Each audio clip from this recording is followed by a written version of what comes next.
So இந்த பதிவில் நம்ம யாரை பற்றி பார்க்க போகிறோம் அப்படின்னாக்கா டாக்டர் அம்பேத்கர் அவர்களை பற்றி தான் பார்க்க போகிறோம். ஸோ யார் இந்த அம்பேத்கர்?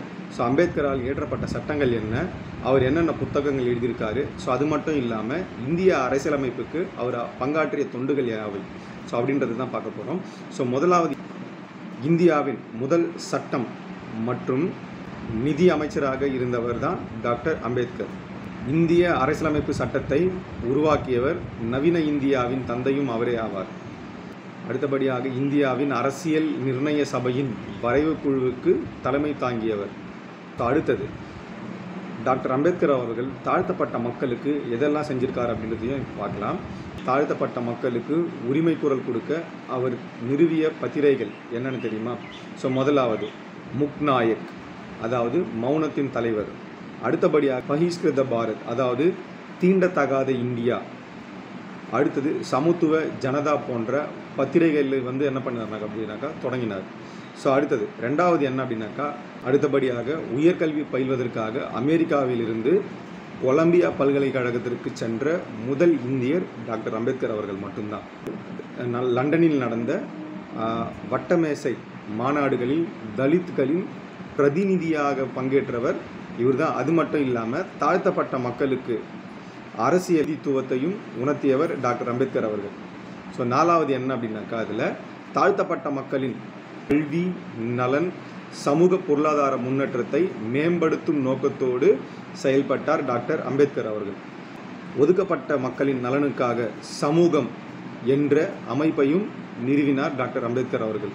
ஸோ ஆறாவது விஷயம் என்ன அப்படின்னும் பொழுது பார்த்தோன்னா, இந்தியாவிலேயே அதிக அளவில் சிலைகள் யாருக்கு உண்டு அப்படின்னாக்கா டாக்டர் அம்பேத்கர் அவர்களுக்கு தான் உண்டு. ஸோ அடுத்தபடியாக டாக்டர் அம்பேத்கர் அவர்கள் எழுதிய இன்றளவும் பிரபலமடைந்த புத்தகத்தை பார்ப்போம். அவர் எழுதிய புத்தகங்கள் என்னென்ன அப்படின்னும் பொழுது பார்த்தோன்னா, முதலாவது புத்தகம் பார்த்தோன்னா ஹானிஹிலேஷன் ஆஃப் கேஸ்ட். ஸோ அந்த புத்தகம். ஸோ அது மட்டும் இல்லாமல் பார்த்தோன்னாக்கா ஹூ ஆர் தி சுத்ராஸ் அப்படின்ற புத்தகங்கள், இந்த இரண்டு புத்தகங்கள் பார்த்தோன்னா இன்றளவும் பார்த்தோன்னாக்கா புகழ்பெற்று வாய்ந்ததாக இருக்குது. ஸோ மூணாவது புக்கு என்ன அப்படின்னாக்கா த Buddha and is Dhama, the Buddha and is தாமா அப்படின்ற புத்தகங்கள். இந்த மூன்று புத்தகங்கள் தான் டாக்டர் அம்பேத்கர் அவர்கள் பார்த்தோன்னாக்கா எழுதிய புத்தகங்கள். இது மட்டுமா அப்படின்னாக்கா, ஸோ புத்தகங்கள் தாண்டி என்ன அப்படின்னாக்கா இன்றளவும் பார்த்தோன்னாக்கா இந்திய அளவில் பார்த்தோன்னா அரசு அலுவலகங்களில் இவரோட புகைப்படம் பார்த்தோன்னாக்கா இன்னைக்கு வரைக்கும் பார்த்தோன்னாக்கா இருந்துகிட்டே இருக்குது. எல்லா போலீஸ் ஸ்டேஷனில் முதற்கொண்டு பார்த்தா வியூ ஆஃபீஸ்லேருந்து எல்லா கவர்மெண்ட் ஆஃபீஸ்லையும் பார்த்தோன்னா டாக்டர் அம்பேத்கர் அவர்கள் ஃபோட்டோ தான் இன்னும் கூட இருந்துகிட்டே இருக்கும். தொழிலாளர்களுக்கு பார்த்தோன்னா டாக்டர் அம்பேத்கர் அவர்கள் என்னென்ன சட்டங்கள் ஏற்றிருக்கார் அப்படின்றத பார்ப்போம்.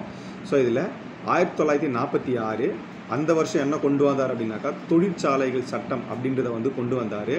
இதில் தொழிலாளர்களுக்கு முக்கியமான சீர்திருத்தங்களை என்ன பண்ணார் அப்படின்னாக்கா இதில் அமல்படுத்தினார்.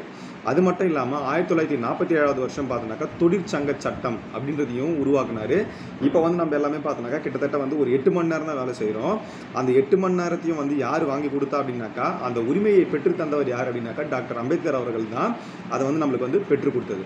ஸோ அது மட்டும் இல்லாமல் பார்த்தோன்னாக்கா தொழிலாளர்கள் பாதுகாப்புக்காக கொண்டு வரப்பட்டது தான் இந்த இஎஸ்ஐ, இபிஎஃப் அப்படின்றது. இவர் அதை டாக்டர் அம்பேத்கர் அவர்கள் தாங்க அதை நடைமுறைப்படுத்தியது. ஓகேவா? ஸோ அடுத்தபடியாக என்ன அப்படின்னாக்கா டாக்டர் அம்பேத்கர் அவர்கள் பார்த்தோன்னாக்கா எதுக்கு முதுகெலும்பாக இருந்தவர் அப்படின்னும் பொழுது பார்த்தோன்னா ஆர்பிஐ. ஸோ ஆர்பிஐ தான் எல்லா பேங்க்கையும் பார்த்தோன்னா கண்ட்ரோலும் பண்ணுறது. அந்த ஆர்பிஐக்கே முதுகெலும்பாக இருந்தவர் யார் அப்படின்னாக்கா டாக்டர் அம்பேத்கர் அவர்கள் தான். இதில் என்னென்னலாம் கொண்டு வந்தார் அப்படின்னாக்கா சமத்துவம், சமூக நீதி, பார்வை மற்றும் ஒதுக்கப்பட்டவர்களின் உரிமைக்கான அவர்களின் வாதங்கள், இந்தியாவின் இடஒதுக்கீடு கொள்கைக்கு அடித்தளமிட்டவர் டாக்டர் அம்பேத்கர் அவர்கள் தான். ஸோ அது மட்டும் இல்லாமல் இப்போதைக்கு பார்த்தோன்னா சொத்து பிரச்சனை, திருமணம், விவாகரத்து, இந்த மாதிரி பார்த்தோன்னா சில பிரச்சனைகள்லாம் வருது. இதுக்காக என்ன பண்ணார் அப்படின்னாக்கா, அதாவது சொத்துரிமை, அது மட்டும் இல்லாமல் திருமணம், விவாகரத்து ஆகிய விஷயங்களுக்கு பெண்களின் சம உரிமை அளிக்கும் இந்து கோட் மசோதாவை அறிமுகப்படுத்தவர் யார் அப்படின்னாக்கா டாக்டர் அம்பேத்கர் அவர்கள் தான். ஓகேவா? ஸோ அது மட்டும் இல்லாமல் இதில் என்ன ஒன்று அப்படின்னாக்கா, இதில் இந்த ஜாதிக்காரனுக்கெல்லாம் எதுக்குடா படிப்பு அப்படின்னு கேட்டவங்களுக்கு டாக்டர் அம்பேத்கர் அவர்கள் கொடுத்த பதில் என்ன அப்படின்னாக்கா, டாக்டர் பீமாராவ் ராம்ஜி அம்பேத்கர் அவர் படித்த படிப்புகள் என்ன அப்படின்னாக்கா, so BA, MA, PhD, MSc, barrister at law, DSc, LLD, literature. So இதுதான் டாக்டர் அம்பேத்கர் அவர்கள் வந்து பார்த்தா படித்த படிப்புகள். ஸோ இந்த பதிவு என்பது பார்த்தோன்னாக்கா இது ஒரு டாக்டர் அம்பேத்கரை வந்து நேசிக்கிறவங்க. இந்த பதிவு உங்களுக்கு பிடிச்சிருந்ததுனாக்கா லைக் பண்ணுங்கள், சப்ஸ்கிரைப் பண்ணுங்கள், கமெண்ட் பண்ணுங்கள். தேங்க்யூ.